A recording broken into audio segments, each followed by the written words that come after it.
Hi there, ladies and gents. It's Dan here from Adventure More UK. Thank you for taking the time to come and watch my new podcast.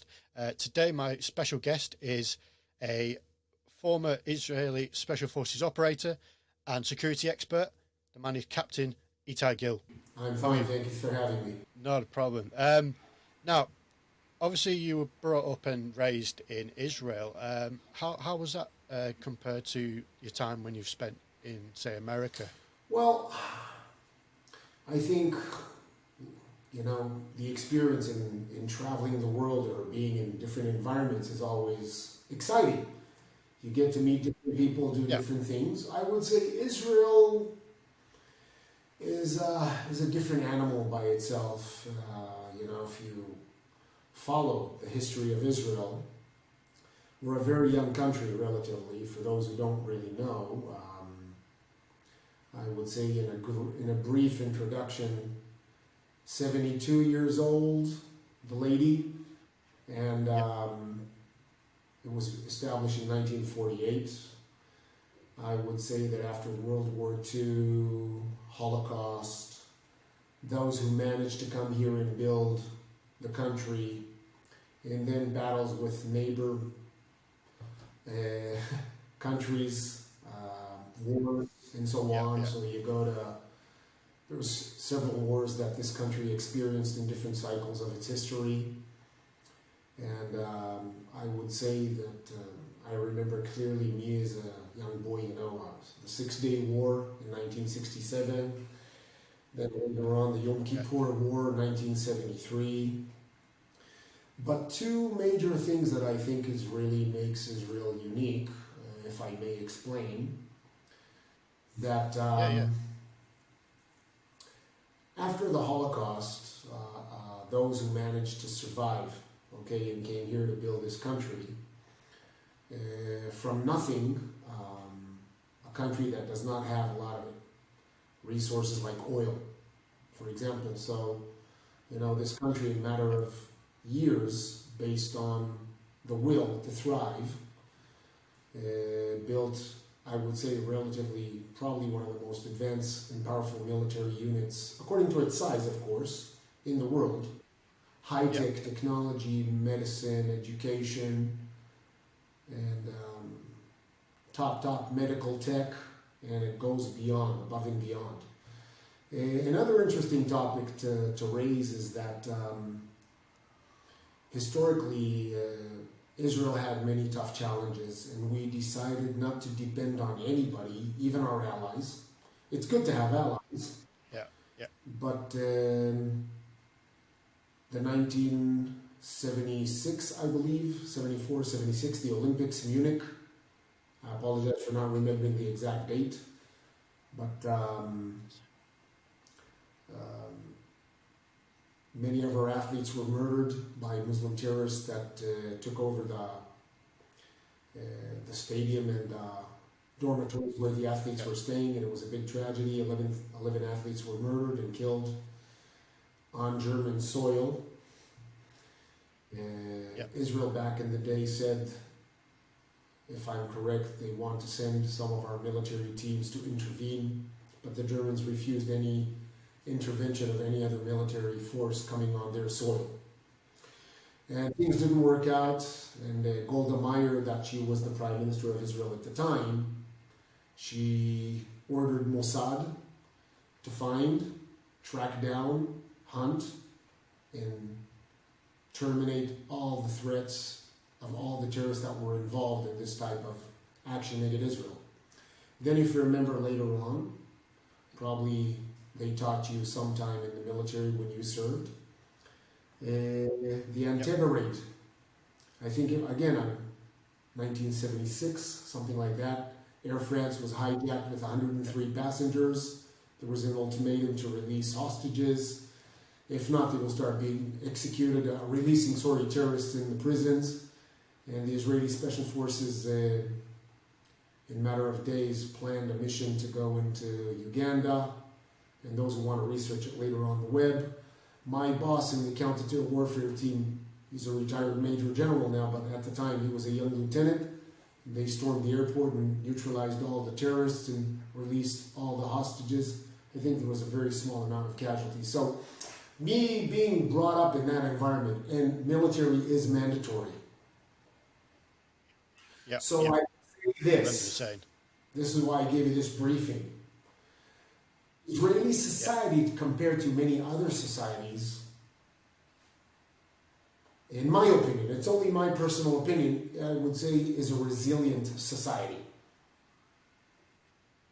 Okay. If I compare other societies that I would say are very soft, they didn't need to struggle, they don't need to march with a heavy load on their back. Everything is, you know, pretty relatively easy to achieve and get. You know, you go to the supermarket, everything's on the shelf, life is pretty good. Yep. Yeah, there is poverty and there is problems and there is health issues in every country, but I'd say when I talk about the mental resilience of society is probably because most of the population here, for them, it's mandatory to serve at least 3 years for the men and at least 2 years for the women. In service. Okay. So even my daughters that served, one of them in the Air Force, and one of them, she's actually right now still in the service. She probably will finish her service in 2 or 3 months. She's in the IDF Counter-Terror School as a weapons instructor. And they all do boot camp, and all women, all females, shoot weapons. Now, is it good, is it bad? That's an argument. But I would say this, under the circumstances of the environments we live in, you need to have it. Now, based on analyzing other societies, including the US, you would probably have a lot less crime, a lot less issues if people learned through their feet. Okay? What it is, be a part of a team. And be, you know, I think military is not just taking away from you, it's actually giving the civilian the most challenging and great experience of his life to understand leadership, decision-making, motivation, getting the job done, caring for one each other, for those who have been in combat, understanding what combat medicine is, the struggles, no easy day. I think that's important. And if you look at society today, it's very soft. People get offended if you say something to them. So there's a bunch of snowflakes that just cannot tolerate the truth, and it's difficult for them if they hear the word no, or people that demand or believe they're entitled for whatever. And I think they got it too good because of people that served in the military, and you know, freedom is not a given. You gotta keep it, you gotta fight for it. So I think if I compare societies, that's probably the major thing that I would point out is resilience. The capability to cope in uncomfortable situations, to adapt and inspire. That's it. Yeah, absolutely. Absolutely. For me, I spoke about this on a previous podcast, but I do feel I do normally work with children pre-COVID. I've said this a few times before. I do feel that children nowadays, most children, not all children, but most children especially, we're growing up in a generation now where everything's expected, entitled, and I think we're bringing up a softer generation. I think. Do you believe so? Of course. No doubt about that. Yeah, absolutely. I think, and you know, in Israel we use a term, it's a joke, what came before the egg or the chicken? And I use this because is it the children's fault? Is it the parents' fault? I think it's a combination of many things. I think it is. Lack of respect to the elder. Most children don't even respect their parents. Many broken families. I think being brainwashed by nonsense, BS, social media. If people don't get enough likes and smileys on their social media, that is the main source of their happiness. So it's a false happiness. It is. It's not real happiness. Like, if you want love, go and get a hug from your father and mother. Just sit down and have, Yep. you know, how many parents actually, you know, sit down and actually really talk to their kids? Like, my kids are going through challenges because of COVID. They're not accustomed to being locked in the house all day. My son is on Zoom. I invest long minutes every day in talking to him, hugging him, empowering him. And I said, listen, it's a bump in the road on the scale of 75, 80, 90 years, whatever God gives us, from the moment we were born in that timeline until the moment we're gone. It's a bump in the road. Like, if you look at World War I, World War II, diseases, pandemics, real ones, not fake ones. Okay? Now, I'm not saying there's no disease. I'm just saying I think this is overrated. Okay? So, is there more people dying than any other regular disease or flu that happens on any given season? I can't see the numbers in any statistics. And again, I'm not coming from the expertise of claiming I'm a medical doctor. I'm not. But I'm saying I follow a lot of nurses and doctors and specialists that say this is getting a lot of good propaganda versus what's real. So yeah, it's different, you know, difficult times for everybody, and we all need to adapt. Some are struggling, some are collapsing. We have a new lockdown now in Israel. You guys have a lockdown in the UK right now. I know many of my friends in the martial arts and sports industry that are collapsing completely. It's a tragedy.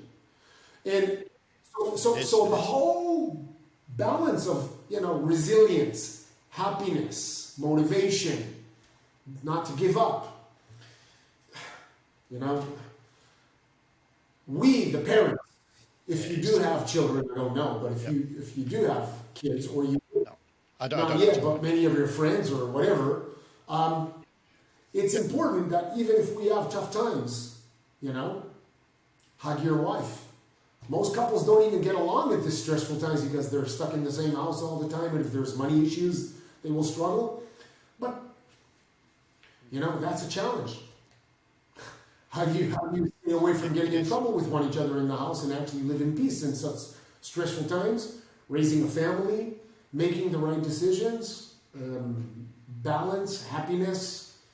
I just say it costs zero money to hug and say someone I love you or care for you. What about the older people that are in lockdowns, in nursery homes? We can't see them. We can't see grandparents. We can't see. That's a catastrophe, you know? Yeah, it is. And I like you say, eventually this is all going to go away. I hope so.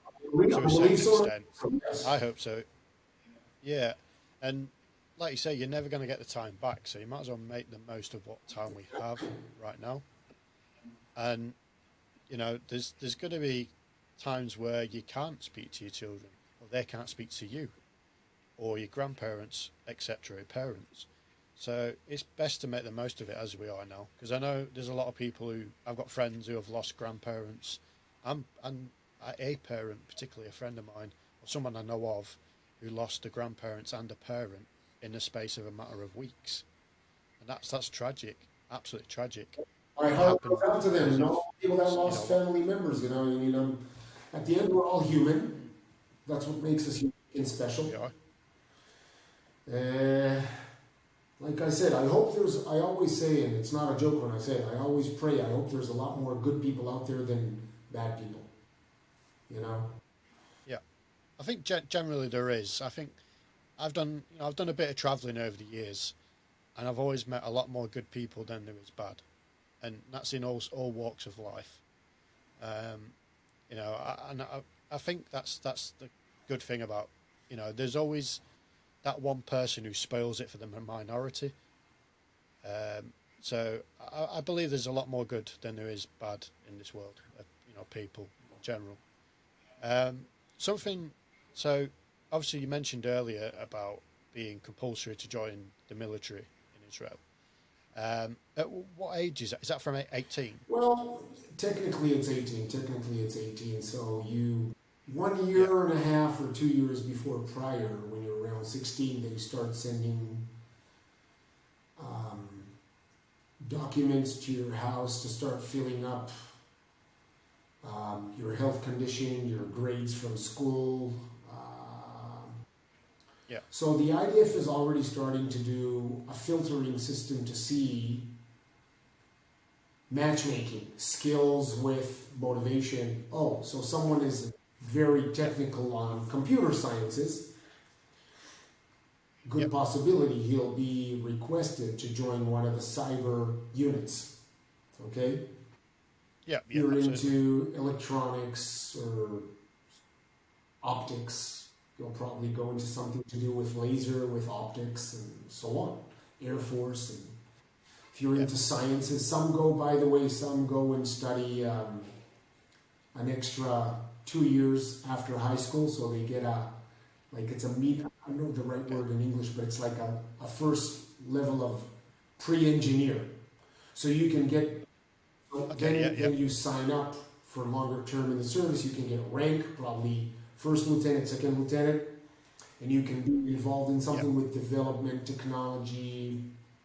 So it varies, you know. It's I would say this, that because it's mandatory, they're scouting nonstop for potential people for interesting jobs in the service.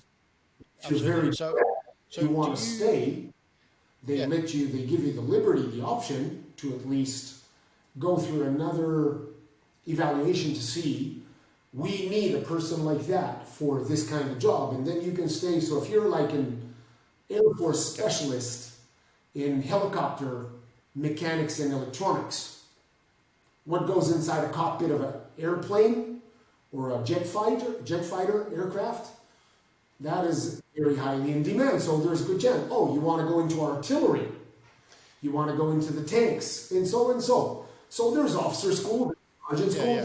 You can stay in the service if you're talented enough to stay. Become a career. Wish to if you want. Yeah, exactly. And that's obviously something that you did. Well, you made a I'd big say total of 14, probably 15 plus minus, I would say, yeah. So I started like everybody, got drafted at 18, went to what we call infantry army basic, and then later on I went through like another selection, and then I went to one of the top teams and served in what you guys will refer to like airborne paratroopers in one of those branches. And after that, I finished that.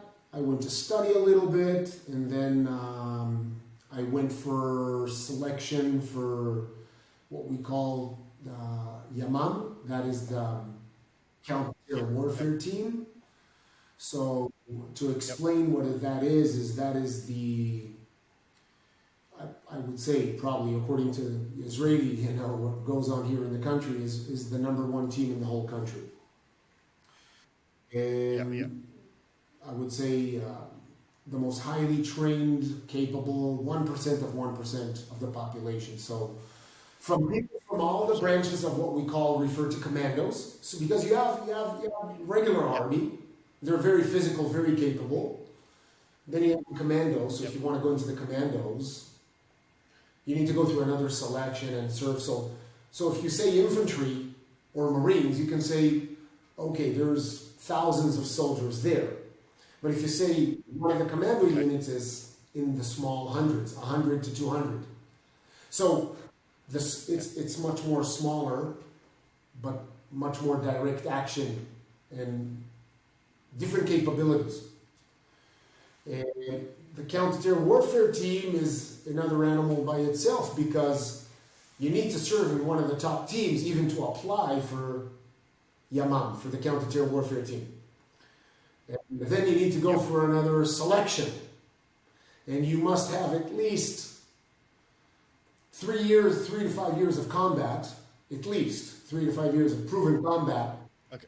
Yeah. You need to have been, or you went to what we call lead in command, sergeant school, or you were an officer. So they will not take anybody that was not a sergeant. You need to know how to work with people and be a leader. Possess some of those. It's a must. Yeah.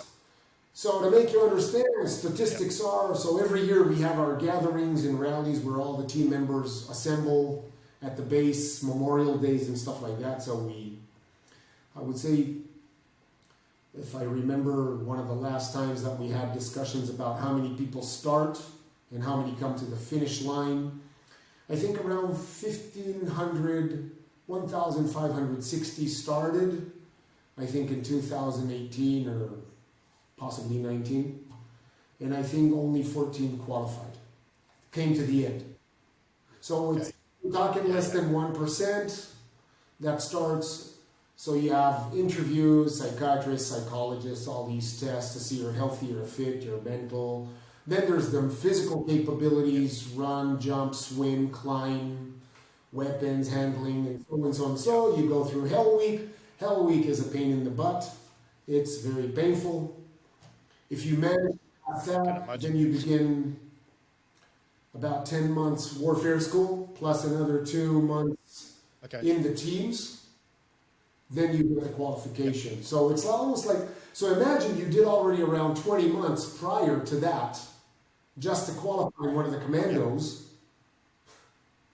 A plus 12 months to qualify for that.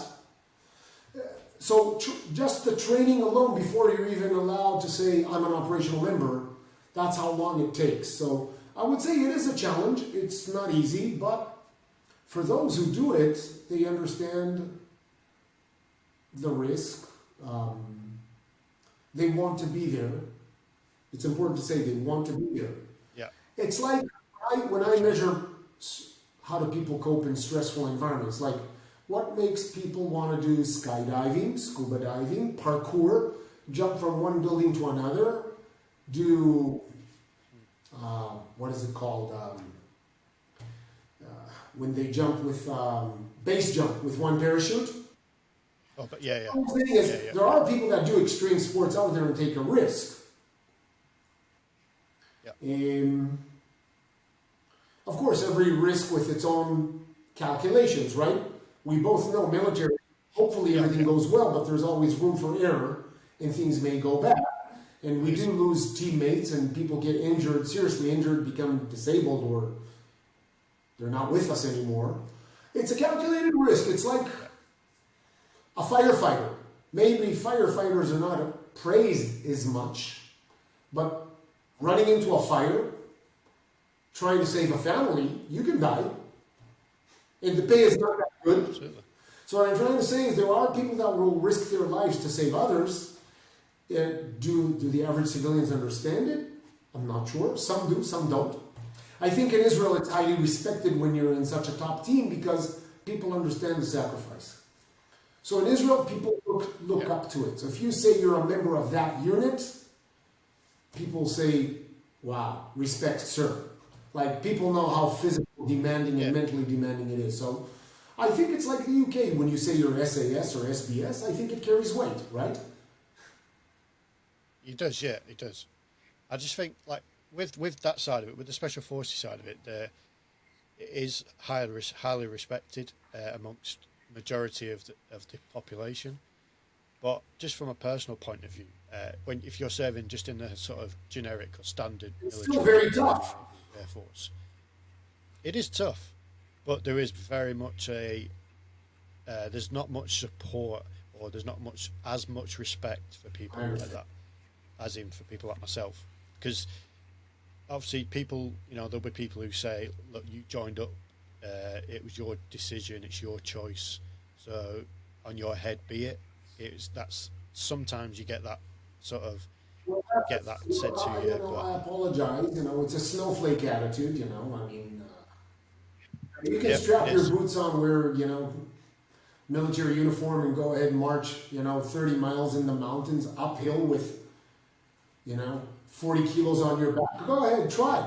Carry a stretcher until you have that dent in your shoulder, in your trapezius muscle. Your bone is gonna, your clavicle, clavicula bone is gonna snap. And that's again, there will be some people who say, oh, well, that's your own choice, that's that, but I believe that being in the military has made me the person I am today completely. It makes everybody humble and understand, right? It makes everybody humble. Yeah, I think, and that's another thing. I mentioned this before we came on air. Is, I spoke to Ray Kerr the other week, and it doesn't matter what country in the world you're from. I think there's always going to be a respect there, no matter what military No you've doubt, served in. no doubt. We've all gone through, the highs and lows of what the military brings in all different aspects of training. Bearing in mind some people may have done just the basic training. Some people like yourself have done pretty much to the highest of what any military establishment can offer. It's something that I think is well respected within the community, the military community throughout the world. Now, obviously, you did quite a lot of stuff over the years. Is there any particular sort of experiences that you feel like changed the way you were or were then to who you are now within the military? Well, I was in the first Lebanon War, and then I've been, in many other conflicts, in many. Some of them are public, most of them are not, but, sorry. I will say that it makes you respect and love life. So when I wake up in the morning and I zip my coffee in my garden and I see the birds and the bees, it makes me very happy.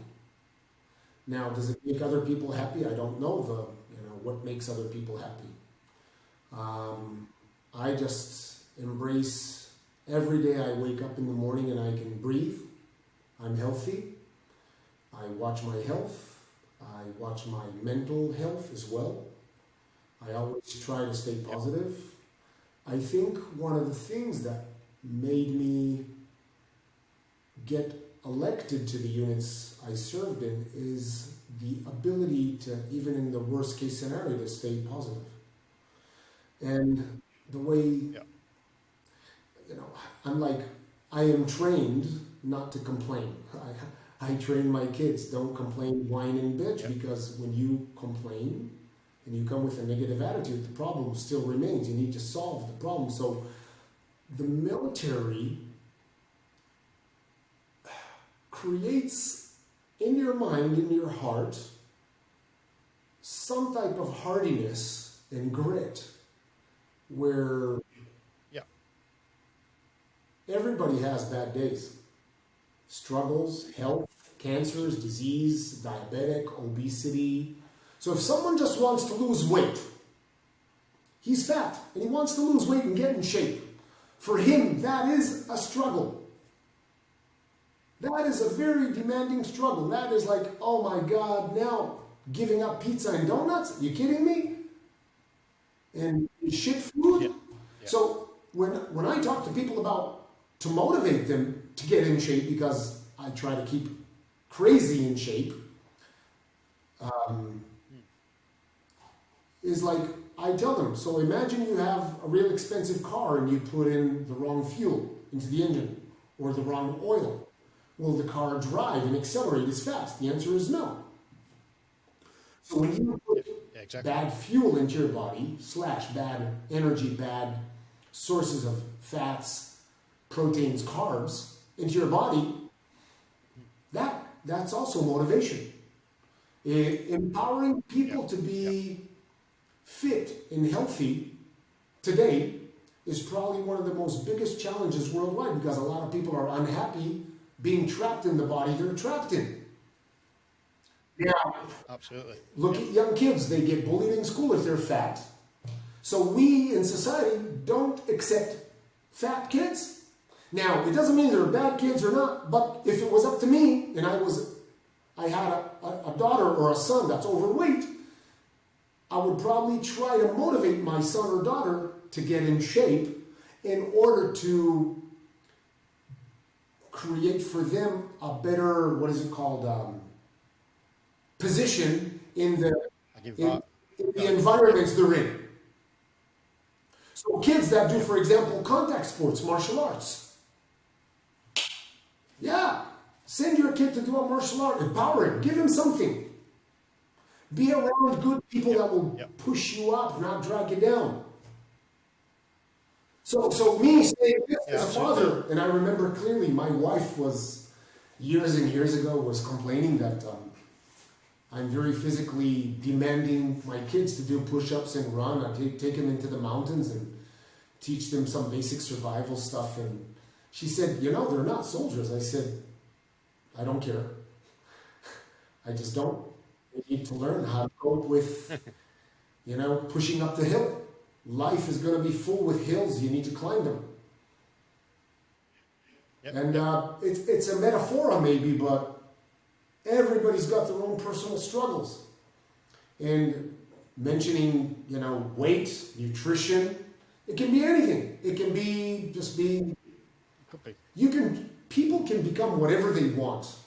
And, you know, I'm glad we're talking about this because I do talk a lot about resilience and, you know, where does it come from?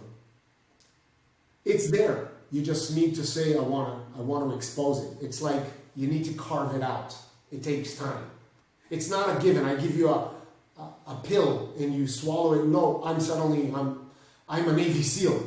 I have the physical ability to do what military men do. No, you don't. So I know many amazing stories of a lot of people that have their own struggles. There's a lot of very interesting characters on social media that once in a while I bump into their videos. And I enjoy listening to them because they were overweight, they struggled, they went to Navy SEALs, they failed once, twice, or maybe even 3 times, I don't remember. And they managed to succeed. And like, wow, you know, beautiful. Anybody can do whatever they want. And the other thing is don't let people bully you and tell you what to do. Stand your ground.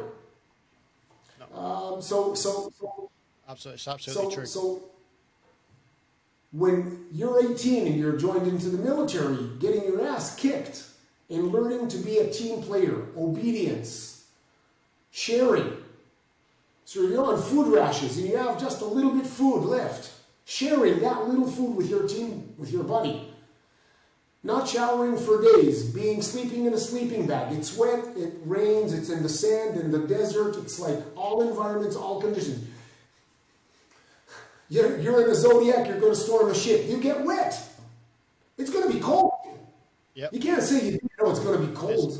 Oh, today it's cold, we're not operating. No such thing.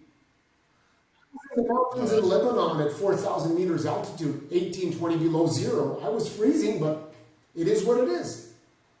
So what I'm trying to say is that all of these little things that I'm touching in this conversation, as a father to amazing kids, I have managed to push my kids to be successful, resilient, and relatively positive about how to cope with problems, how to deal with stressful environments. It's not perfect, but it's above and beyond the average people because my daughters or my son, my older son Tom, he served in the service and he was also counter-terror school sniper in Special Forces. So that's a skill by itself. How much discipline does it take to be a sniper? Yeah, you know. A lot. But only people that are in the business will understand what it takes. You know? So what I'm saying is that everybody wants, but how much are they willing to struggle and fight for it? I think military teaches us, wearing uniform teaches us. I tell people, you have a bad day, fuck off, join the military, and then tell me you had a bad day. Go ahead. Yeah. You know? So that's me. Not everybody likes what I say. Not everybody can relate to what I say. I'm pretty straightforward. You know? Yeah. That's it. But I feel like that's the best way to be. That's the best way to be, is be straightforward. Like, I've said this before on previous conversations. I'm very much to the point. Like, I don't beat around the bush because that's when mistakes can happen.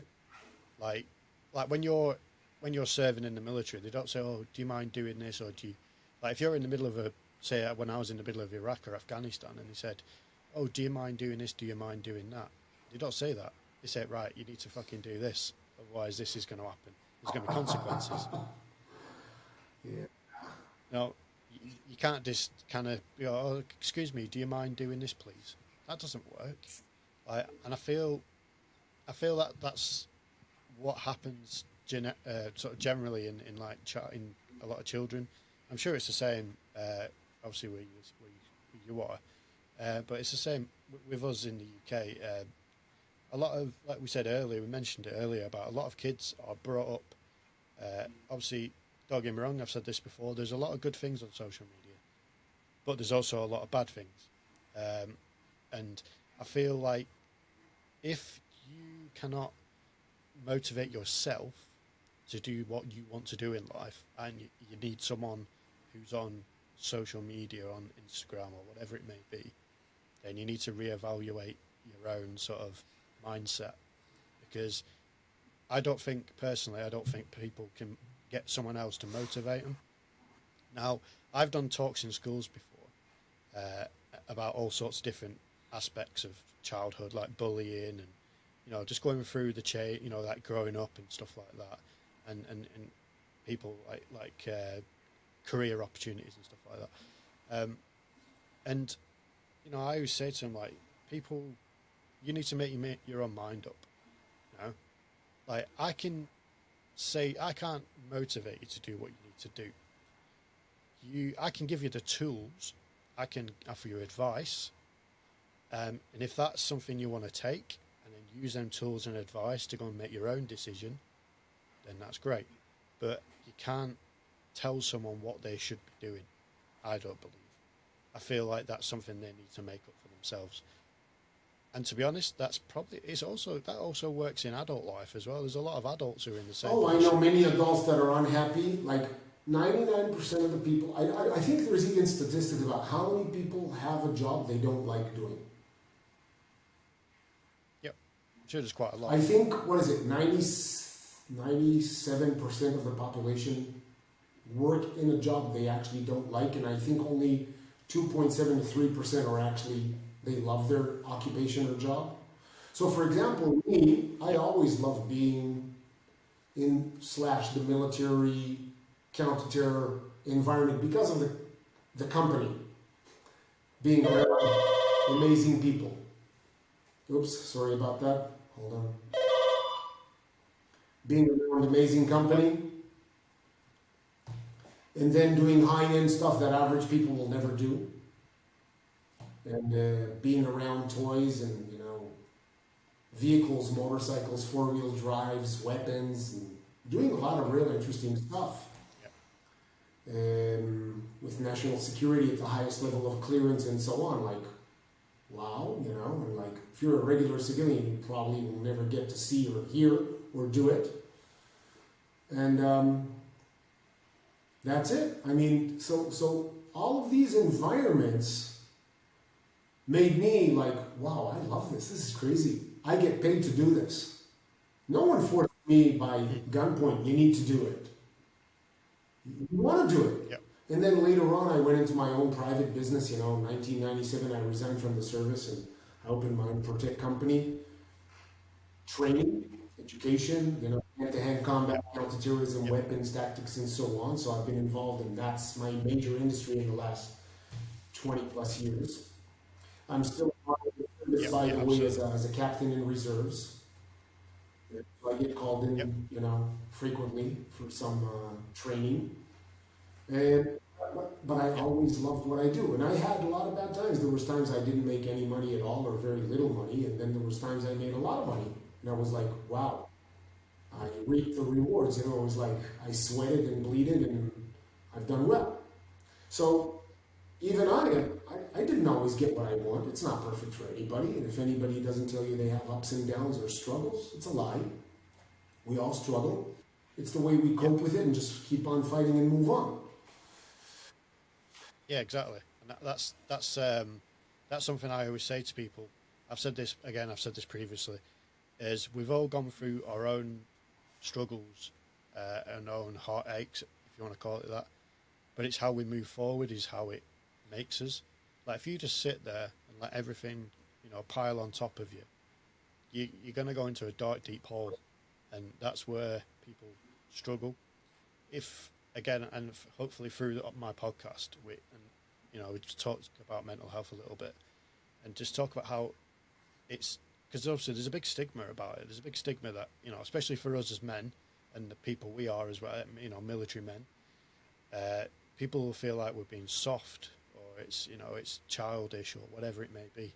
Doesn't matter. Like, I've met some of the biggest, hardest guys in the world who can talk about mental health, and hopefully that can help other people. Well, we do have PTSD, for people that went through tough times in the service, and whatever traumatized them or started a spark to feel something that created some type of, take them off balance, or created an unhappiness. They're not satisfied, they're not fulfilled, and yes, of course, there's also, unfortunately, suicides among military forces around the world. Yep. And every country has its own statistics, of course.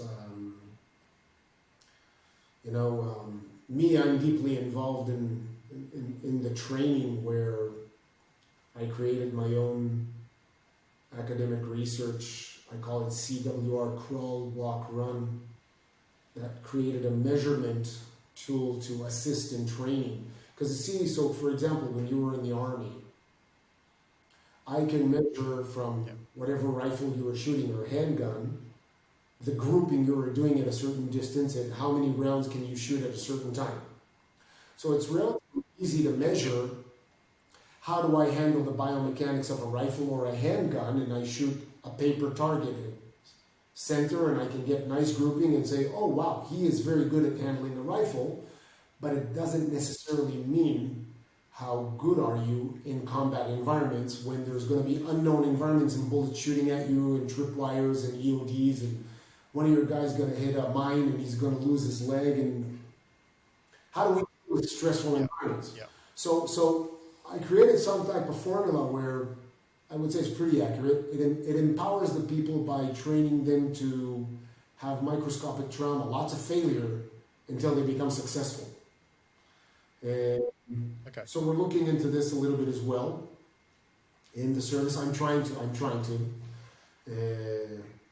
have an impact with what I do to offer it.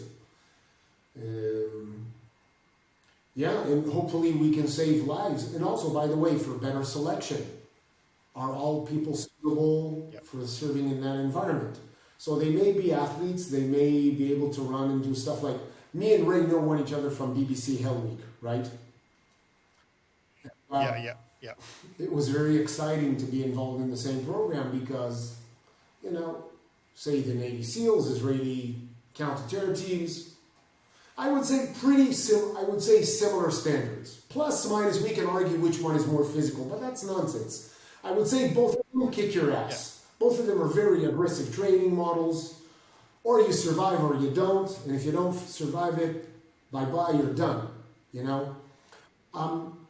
We took, I think it was 29 or 30 top world-class athletes to see if they can cope, survive the physical and mental demands that special forces do in selection or training, in boot camp. And so if a guy was like very good at long distance running, ultra runner, marathon runner, that specific physical skill is amazing, but it didn't help him when he needed to carry heavy loads. Absolutely. There was one guy, he was a bodybuilder, looked, wow, beautiful. Put him in the water, the guy couldn't swim, he drowned. He was, Yeah. I remember. So what I'm trying to say is that for people that run, put them in the cold water or let them do hand-to-hand combat. We had a section where it was dedicated to hand-to-hand combat. Not all people that are very good athletes are willing to go full-on 100% in combat. Now, every soldier knows if his weapon fails at close range and he will need to go into combat, hand-to-hand, improvise, he can. That's the difference, by the way, between being an athlete and being a soldier. In a sport event, you can always tap out. Judo, BJJ, MMA, you have the liberty to tap out. You're exhausted, tap out. You get an armbar, a choke, tap out. Yep. In combat, There's no tapping out. You can't tell the jihadi terrorists or Hezbollah or Iraq or Lebanon or Syria or Afghanistan, oh, give me a minute, I need to catch my breath. It doesn't work that way, right? Yep. So the mental condition, again, kicks in. Your brain and hopefully your heart is wired and trained into coping with that kind of environment, just like a firefighter jumps into a fire. And by the way, let's talk about medical treatment. A doctor that works in a trauma room, when he gets casualties from car accidents, broken bones, open fractures, the bone is outside the skin, they're bleeding, fluids and organs are coming out of the body. Does the doctor or the ER have the liberty to panic and say, oh my God, I don't know what to do? Fuck that.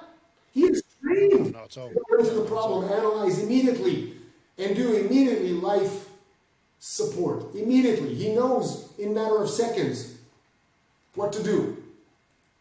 Now, does he have trauma? Yeah. Is it difficult? It's difficult. But if he didn't want to do that job, he didn't want to be there, he wouldn't do it, right? Yeah, exactly. Yeah. You just leave. So some of us choose to do, I would say, an uncomfortable job, but for them it's okay.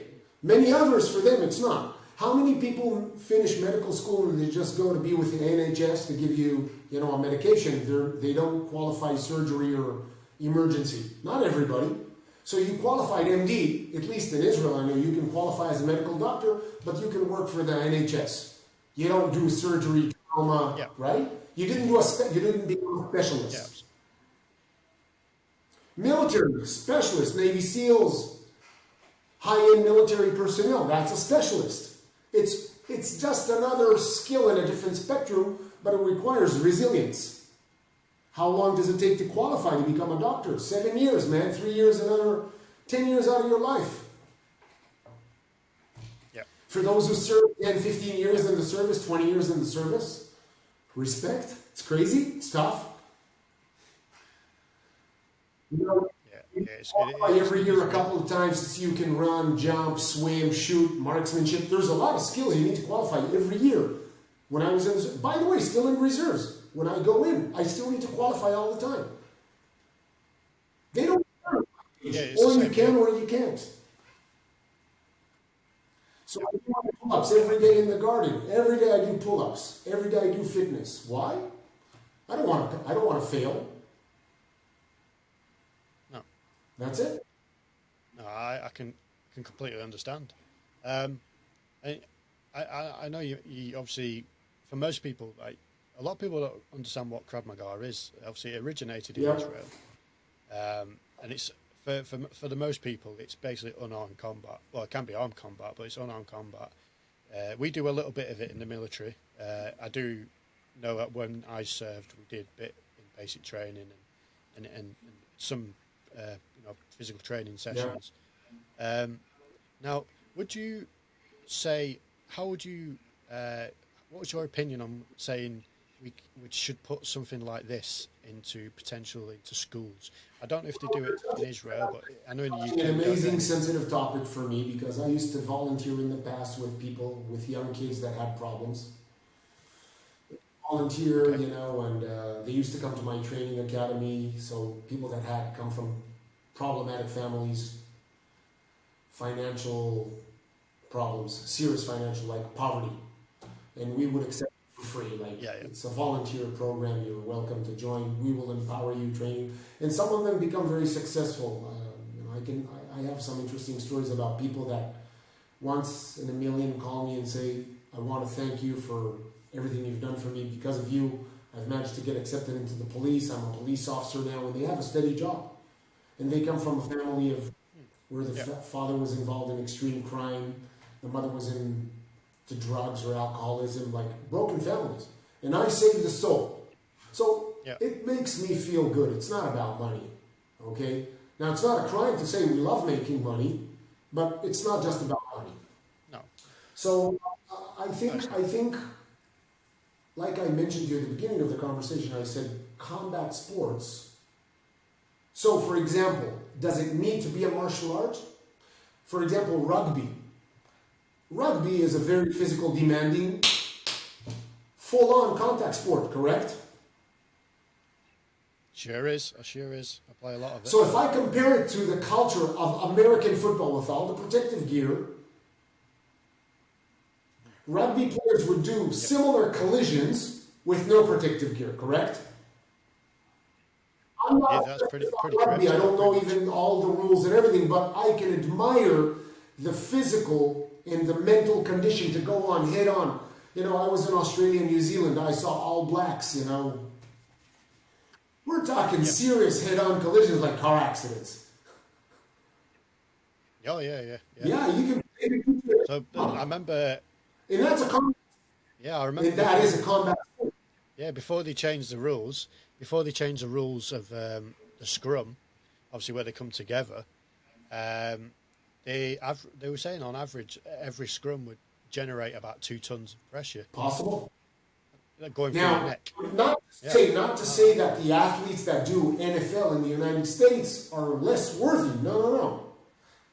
I'm saying doing the same thing with no protective gear is different. And I would say the Americans have great advantages in their societies. They have wrestling in schools. They got their football. I would say these two sports, wrestling, martial arts / judo, anything that with contact where you need to pull, push, fight, throw, it builds such a good confidence in young kids. Do that. Yeah. Now, of course, it can be many other athletic events, running, swimming, jumping.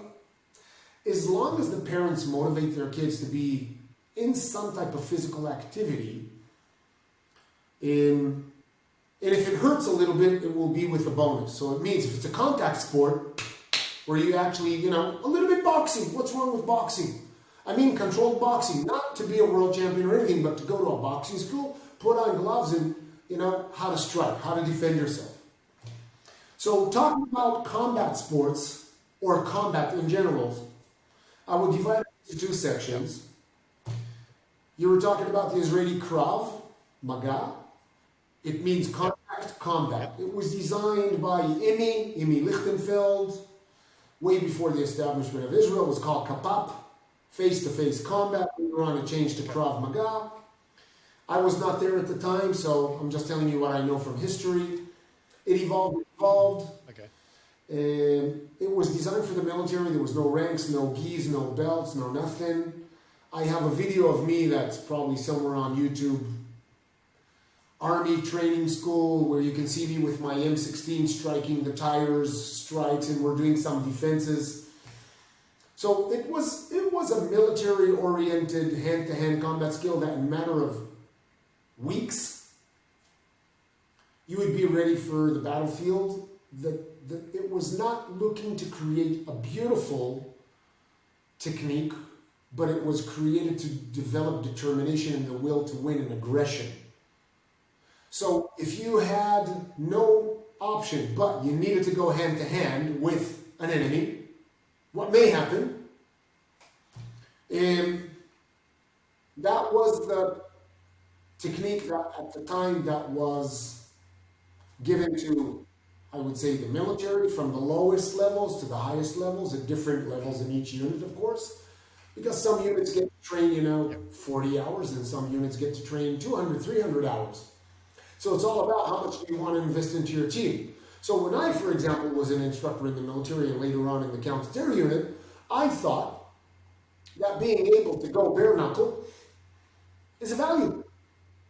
Because everybody is always conditioned to put on boxing gloves in it, so it's okay to get a little bit tapped in the face, a little bit with boxing gloves. But if you took off the gloves and you went bare knuckle, it's starting to bounce back now, bare knuckle boxing, right?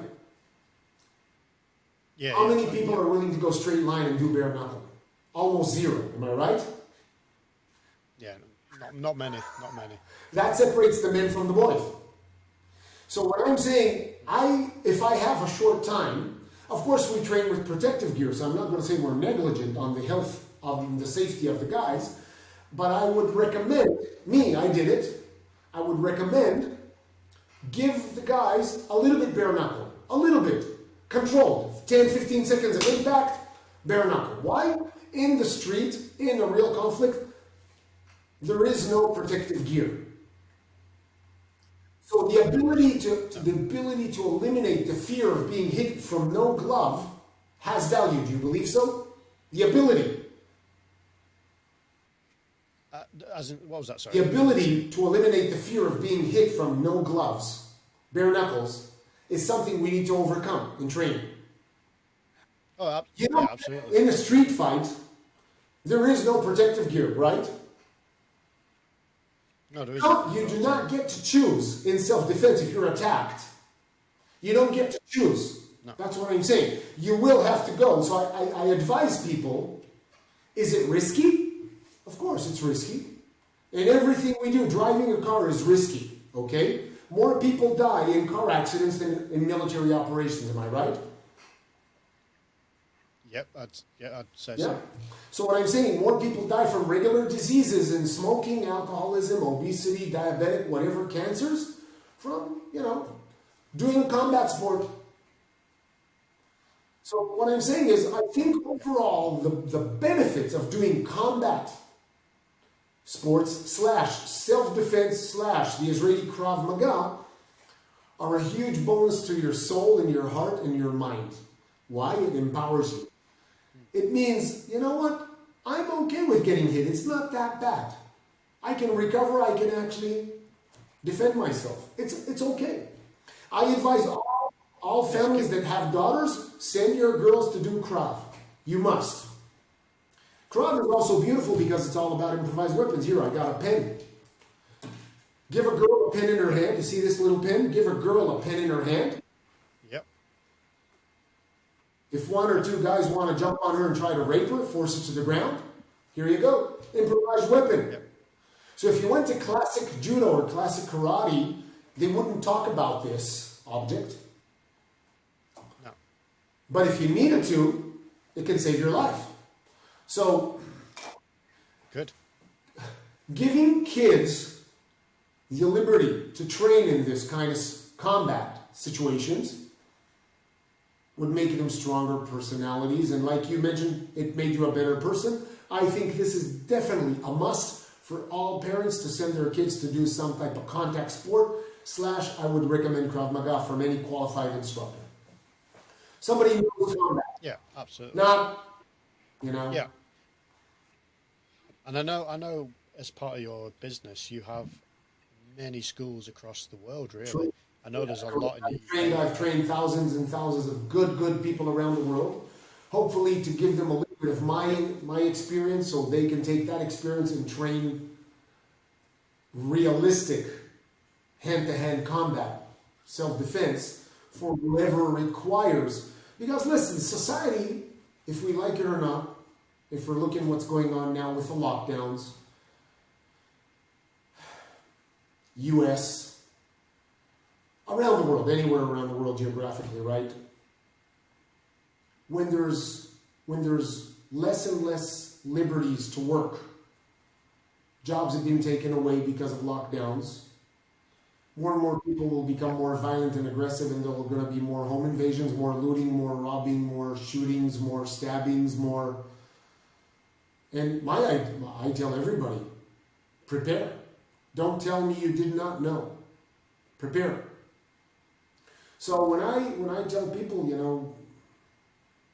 you need to learn how to defend yourself, your family, and maybe in the UK less there's / active shooters compared to the US because lack of firearms, but still there's a lot of knife assaults in the UK, correct? There is a lot of, yeah. So here you go. I mean, if someone has intention, it has nothing to do with a gun. It's about the will. And the will can be a blade. It can be a kitchen knife. It can be anything. It can be scissors. So if someone wants to harm someone, and then you guys had your act of radical terrorism in the UK as well. I was speaking, I remember, I think 2 or 3 years ago in an event in the UK on public safety. And I said, why are we hiring security that doesn't do anything anyway? Why not you guys have I would say, a very good standard of former military members. Why not give a license to carry, a concealed carry, open carry to veterans? You trusted him to carry a weapon when he was in the service. Why not give him a weapon now? He's another line of defense before police come if there's another shooting or stabbing on the London Bridge or another terrorist attack anywhere. So it can be anything. Listen, in Israel, everybody carries guns. Almost everybody. We've had 0 active shooters in public in 72 years. 0. We have terrorist attacks, brief attacks, but we have a civilian to carry a gun into a public place and start shooting. 0. Even if you're a radical terrorist and you pull out a gun and start shooting in public, slim chances you'll survive the first 5-7 seconds because civilians carry, they'll kill you before police. Yeah, so, and by the way, the law here is very clear in Israel. The gun is not just for your self-defense, it's also for protecting civilians. So actually, if cameras catch you with a gun and you did not intervene to prevent manslaughter, you may be held accountable and you'll go to court. They said, why didn't you intervene and neutralize the threat? Now, of course, if you shoot illegally, you may go, you may have problems. It may happen, but it's part of the risk. So here I am telling you that being a responsible citizen and me saying UK military members, I believe, are entitled, based on their training and their skills, give them a gun. It's another layer of defense in society. Okay. So it's an interesting I'll say conversation. It's not something I've thought about before, to be honest with you. I know there's, like you said, we've had not so many gun crimes as such, as in compared to the States. Compared to the US, it's very, very little. They have them pretty much, I would say they have them daily. So I can quite honestly say I don't think we have many problems. Do you remember in New Zealand there was a guy that shot inside a mosque and killed many Muslims? Christchurch. Yeah, Christchurch. And he took, if I recall, maybe I'm mistaken, it needs to be checked, but I think he took some hunting rifles or something that was legally. I'm not sure all the evidence, but so. What I'm saying is he had the will, he found the tool to do it, he went in, and of course people didn't fight back because they're not trained mentally to fight back, and it was on camera, he was annihilating people like it was an Xbox, Sony PlayStation game. Yeah.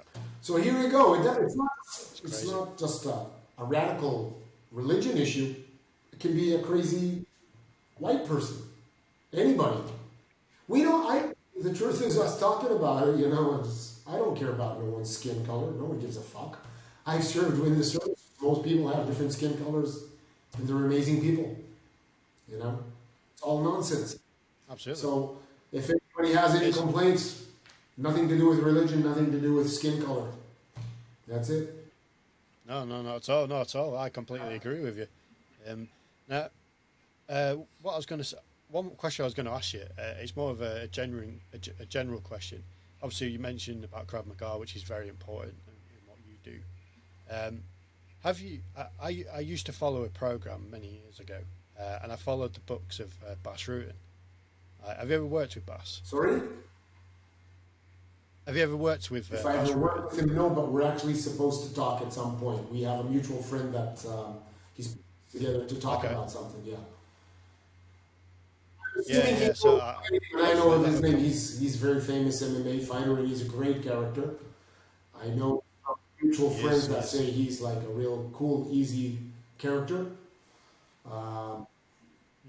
Yeah. So, but I never got to spoke to him yet. So it's in the pipeline. It's actually one of my buddies is trying to get us together to talk. Okay, that's cool. Now, last thing I just want to ask you, what's in the pipeline? Is there anything you can tell us that you got planned for the future? I'm in the same shit like everybody, so most of my business is based on traveling around the world and doing training, consulting, you know. So that kept me very busy up until 2019. I was very happy. Non-stop flights. I love the traveling, meeting with people, going to Latin America, going to Papua New Guinea. All over, just all over. If people go to the Protect gallery on my website, they'll just see how many photos of places I've been traveling to. So I've been very blessed that my business has become international and I managed to go a lot around the world and see amazing and exotic places. Because of the COVID restrictions that are not just on me, on all my friends and business colleagues, I have academic online training and education. So we have Protect Academy, that is a business that is under the Department of Education of the United States. From the state of Maine, we have a license number. So people, it's beautiful because just like we started mentioning, how many great guys are out there that have a great skill, but they can't market it in such a competitive market. So necessary knowledge that you accumulated during your service, law enforcement, military, martial arts, sports, is not recognized academically. So a lot of sports or the fitness industry, not everything is recognized academically. So I'm not saying a degree. I'm making it very clear. It's not a degree. It's not a bachelor's, master's. It's just a qualification. But it says you have knowledge.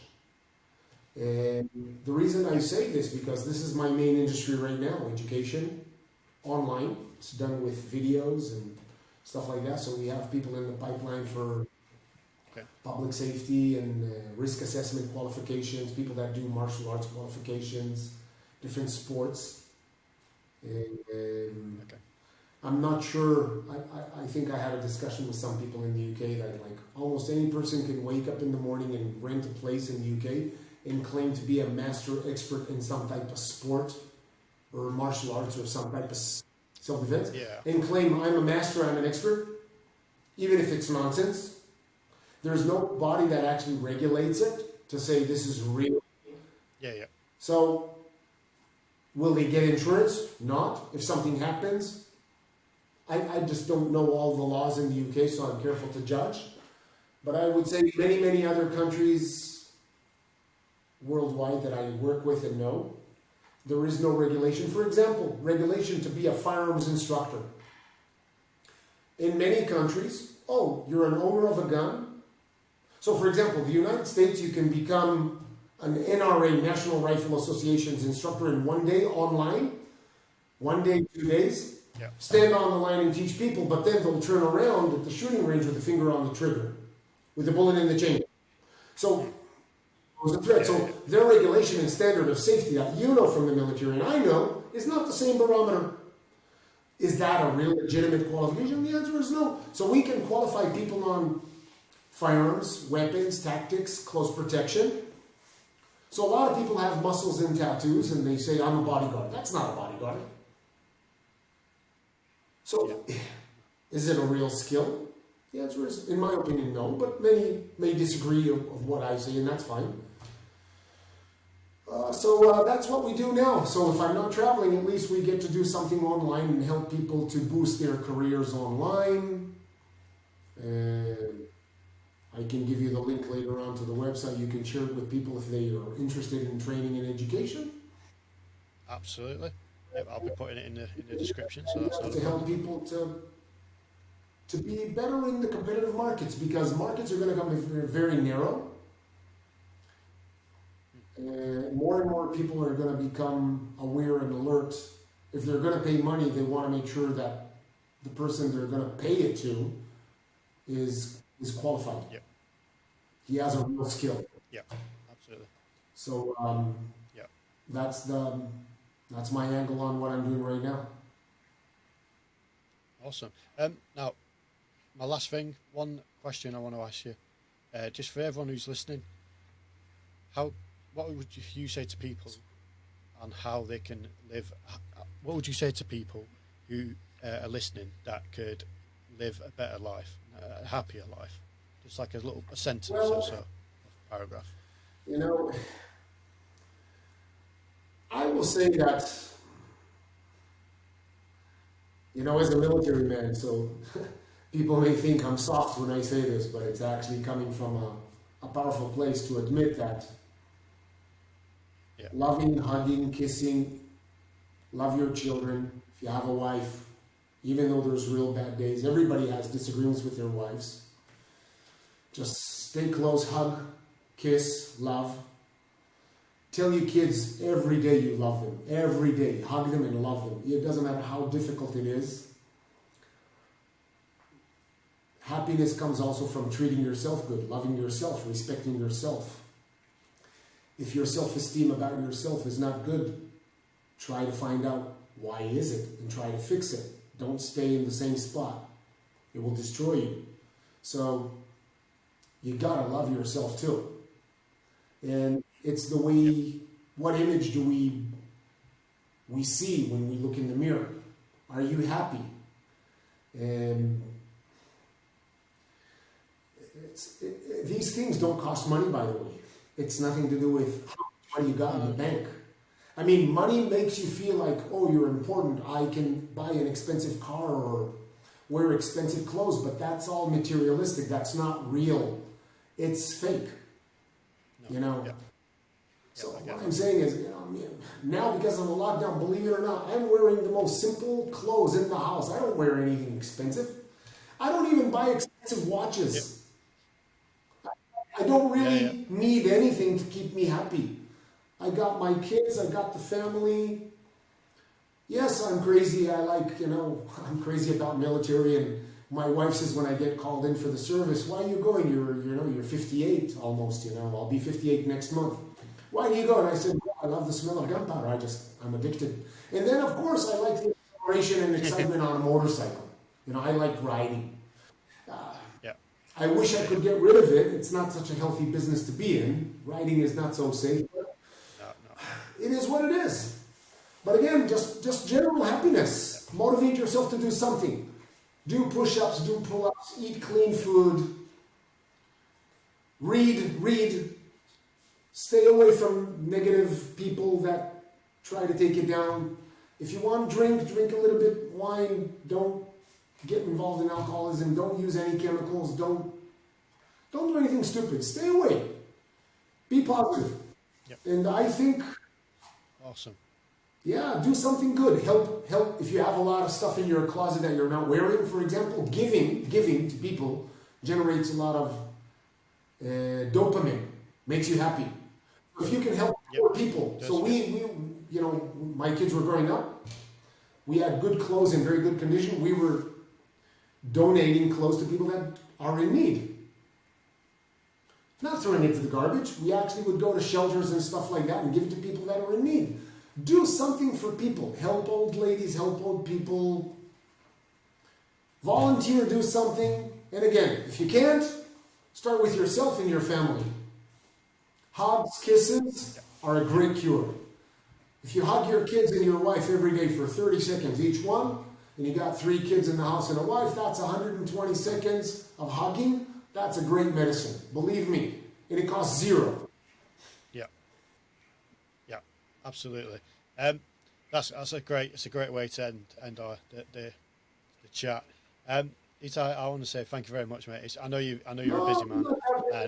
Listen, I'm just a regular guy. You know, I'm not that busy. I mean, you know, I'm glad to have the conversation. If I have even 1 gram of impact on somebody that makes him go and hug his kids now, for me, it's everything. You know, and then one more thing. Absolutely. You know, for those who are into God, having faith, believing in God is also an amazing source of resilience and power.